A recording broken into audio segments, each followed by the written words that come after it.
দেখি রে তোমারটা বকরিলে কেমন, মিষ্টি না টক? দেখো মুই দেখি মুই লবণ নিয়ে যাচ্ছে না আবার। এটা আমরা ইয়ে করে তো নেই না, এটা পাকা। মুই বেশি নিম না, আমি দেখো 2-3টে নিম, অল্প লবণ দেয়।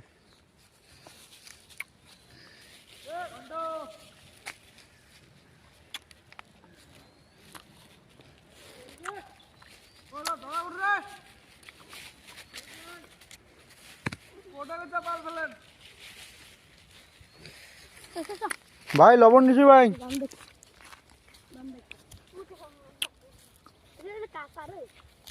লবণ দিয়ে খাবো।